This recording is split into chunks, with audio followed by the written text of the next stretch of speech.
This channel does not promote any violent, harmful, or illegal activities. All content provided by this channel is meant for an educational purpose only.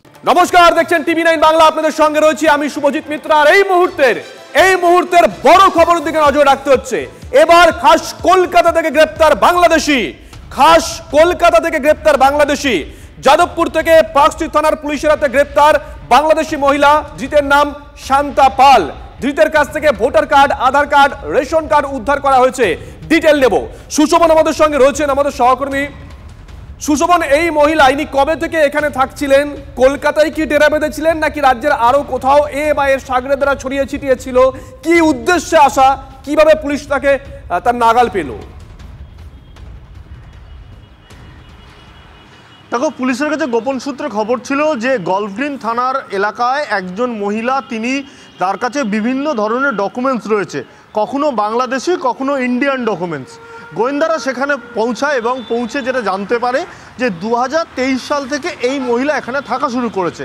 তার কাছে যখন জিজ্ঞাসাবাদ শুরু করে এবং documents যখন তার থেকে চাওয়া হয়, দেখে যে তার যে পাসপোর্ট সেটা বাংলাদেশের, সেকেন্ডারি এডুকেশন অর্থাৎ মাধ্যমিকে যে পড়াশোনা করেছে সেটাও ঢাকা থেকে, এবং তারপর তিনি যে একটি বিমান সংস্থায় কাজ করতেন সেটাও কিন্তু বাংলাদেশের। কিন্তু আরও সন্দেহ গাঢ় হয়, দেখা যায় যে ইন্ডিয়ান ভোটার কার্ড এবং ইন্ডিয়ান আধার কার্ড, সেখানে কিন্তু তদন্তকারীদের প্রথমে সন্দেহ হয় এবং আরও সন্দেহ বাড়ে যখন তারা দেখেন যে প্রত্যেকটা ডকুমেন্টসের কিন্তু যে ঠিকানা তা কিন্তু ভিন্ন। তদন্তকারীরা তখনই কিন্তু তাকে জিজ্ঞাসাবাদ করে, জিজ্ঞাসাবাদে অসঙ্গতি ধরা পড়ে, তারপর তাকে গ্রেফতার করা হয় এবং 8 তারিখ পর্যন্ত পুলিশ হেফাজতের নির্দেশ ইতিমধ্যে আদালত দিয়েছে। সুশোভন, এই মহিলা কি একাই থাকতেন এখানে কলকাতায়? আগে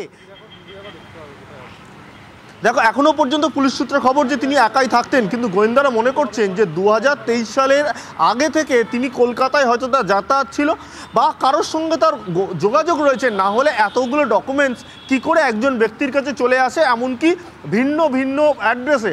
অর্থাৎ তদন্তকারীরা তদন্ত করে জানতে চান যে এর নেপথ্যে কে বা কারা রয়েছে আর কারা এগুলো বানিয়ে দিতে একেবারে সক্ষম ছিল, যা অনায়াসেই তার হাতে চলে আসতো। নজর থাকবে সুশোভন, বড় খবর, নজর রাখো।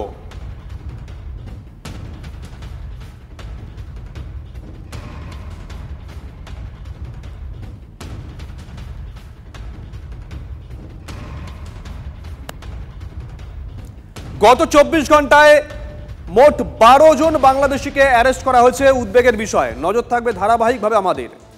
পাশাপাশি আপনাদেরকে একটা ছবি দেখাবো, তবে তার আগে ছবিটা সম্পর্কে কতগুলো তথ্য দেই। শিলিগুড়ির ছবি। শিলিগুড়ি পুরসভায় তৃণমূল বনাম তৃণমূল তুমুল তর্কাতর্কিতে জড়িয়ে পড়লেন ডেপুটি মেয়র এবং মেয়র পরিষদ সদস্য। ডেপুটি মেয়রের বিরুদ্ধে একাধিক অভিযোগ করা হচ্ছে। অবৈধ বিল্ডিং ভাঙা হচ্ছে না, কেন ভাঙা হচ্ছে না এই প্রশ্ন উঠেছে। মেয়র পরিষদ প্রশ্ন তুলতেই তাকে থামিয়ে দেওয়ার অভিযোগ। মেয়র পরিষদকেই কার্যত সভা থেকে বের করে দেওয়া হয় এমনটাও অভিযোগ। অবৈধ বহুতল ভাঙতে গেলে ডেপুটি মেয়রকে বাধা দেওয়ার অভিযোগ। এতগুলো অভিযোগ শুনলেন, আর এবার আপনাদের সেই ছবিটা দেখাই। এই ছবি বোধহয় যে কোনো রাজনৈতিক দলের কাছে লজ্জার ছবি। দেখুন, এমআইসি মিটিং এ বলবো তো, এমআইসি মিটিং এ বলে তো লাভ আছে। তাহলে এই যে কবে থেকে এগুলো হচ্ছে, আমাকে কিন্তু অন্য অ্যাকশন নিতে হবে। কারণ তাহলে আমাকে বাদ দিয়ে দেন, তাহলে আমার ওয়ার্ডটা আপনারা কেউ দায়িত্ব নিয়ে নেন। এইভাবে কথা কালকে আপনার এই যে 1 তারিখে যে আপনার আমার ওয়ার্ডে কেন এই ধরনের কাজ হচ্ছে, তাহলে আমি কি দোষ করছে? না, আমার এটা দোষ যে আমি দিলীপ বর্মন। কোনটা তো বলবেন তো আপনারা। চেয়ারম্যানের উপরে তো কথা বলা যায় না। হ্যাঁ, আরে চেয়ারম্যান, তোমার ওয়ার্ডে তুমি যাই সামলাও, আমার ওয়ার্ড থেকে আমাকে বুঝতে দাও। তোমার ওয়ার্ড তুমি সামলাও। একটা নিয়ম আছে, নিয়ম তো আমি কেন আমার উপরে এগুলা হচ্ছে কেন? এর একটা নিয়ম আছে, স্পেশাল আইন হবে। কিসের স্পেশাল আইন? তাহলে আপনি একটা বিল্ডিং এর অর্ডার হলো, এখানে পাস হয়ে গেল, আচ্ছা আমার জন্য সেই বিল্ডিংটা ভাঙতে দিলেন আপনারা। প্রসেনজিৎ রয়েছেন আমাদের সঙ্গে, আমাদের সহকর্মী। প্রসেনজিৎ, দর্শকরা এই মুহূর্তে ছবিটা দেখছেন, তোমার কাছ থেকে পরিচয়গুলো একটু জানতে চাইবো। এই টুপি পরা ব্যক্তি ইনি কে, যার বিরুদ্ধে কথা বলছেন কিংবা যার সঙ্গে তর্কে জড়িয়ে পড়েছেন উনি কে? এই দুটো বিষয় আগে একটু ক্লিয়ার করে দাও চট করে। দেখো, টুপি পরে যাকে দেখা যাচ্ছে তিনি মেয়র পরিষদ, তিনি দিলীপ বর্মন, রাজবংশী নেতা স্থানীয় এলাকার, এবং তিনি একাধিক দপ্তরের মেয়র পরিষদ এবং গুরুত্বপূর্ণ দায়িত্ব সামলান। কিন্তু গত 2-3 বছর ধরেই মেয়র পরিষদ বনাম মেয়র এবং ডেপুটি মেয়রের লড়াই চলছে। আজকে মেয়র পরিষদ দিলীপ বর্মন প্রশ্ন তুলতে চান যে একটি খাটাল উচ্ছেদের কথা তিনি বারবার করে বলছেন, কিন্তু কেন সেই খাটাল উচ্ছেদ হচ্ছে না। মেয়র জানান যে সেই খাটাল হাইকোর্টের একটি মামলা রয়েছে, কিন্তু দিলীপ বর্মনের দাবি যে সেই খাটাল মালিকের ছেলে ডেপুটি মেয়রের বন্ধু এবং পুরো সবাই ওই খাটাল কর্তৃপক্ষকে উস্কে দিয়েছেন হাইকোর্টে যাওয়ার জন্য। এবং শুধু তাই নয়, একটি বেআইনি বহুতল ভাঙার ক্ষেত্রেও পুরসভার গড়িমসি নিয়ে দিলীপ বর্মনের দাবি যে কোথায় কি মধু রয়েছে যার জন্য বেআইনি নির্মাণগুলো ভাঙা হচ্ছে না। এবং তিনি মেয়র পরিষদে আজ যখন বোর্ড মিটিং এর প্রশ্নটা তুলতে যান, তখন চেয়ারম্যান বলেন যে আপনি মেয়র পরিষদ হিসাবে এই প্রশ্ন তুলতে পারেন না, কিন্তু দিলীপ বর্মন শুনতে চাননি। এরপরই তাকে বার করে দেওয়ার নির্দেশ দেওয়া হয় বোর্ড থেকে। এবং দেখা যায় যে মেয়র এবং ডেপুটি মেয়র নিজেই বলছেন যে আপনি বেরিয়ে যান। এরপরে কিন্তু ক্ষুব্ধ অপমানিত হয়ে দিলীপ বর্মন বোর্ড মিটিং চলাকালে বোর্ড সভা থেকে বেরিয়ে যান, যা এক কথায় নজিরবিহীন।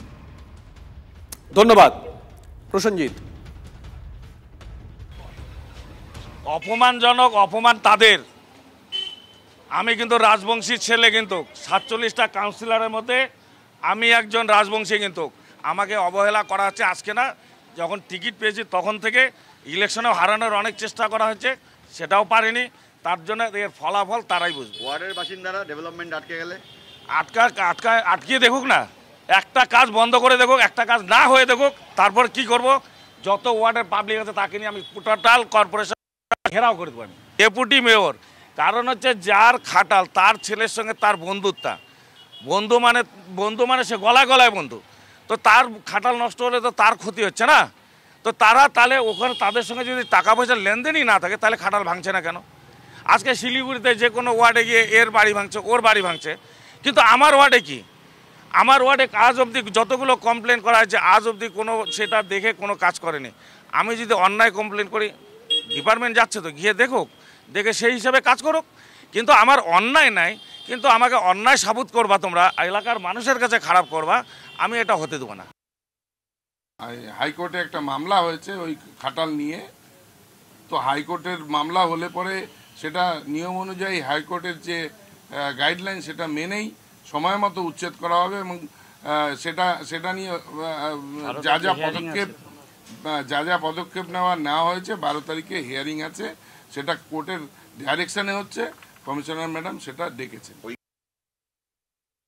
দুর্নীতির অভিযোগ তুললে তার প্রমাণ দিতে হয়। হ্যাঁ, প্রমাণ ছাড়া এই সমস্ত কথা কোনো উত্তর দিই না। দুর্নীতির বিরুদ্ধে লড়াই করে এই জায়গায় এসেছি।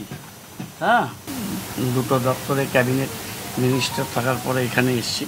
এরকম কারো স্ট্রেপ কথা আমি কোনো উত্তর দিতে আমি খুবই অপছন্দ করি এবং এটা আমি ডিসকার্ড করি।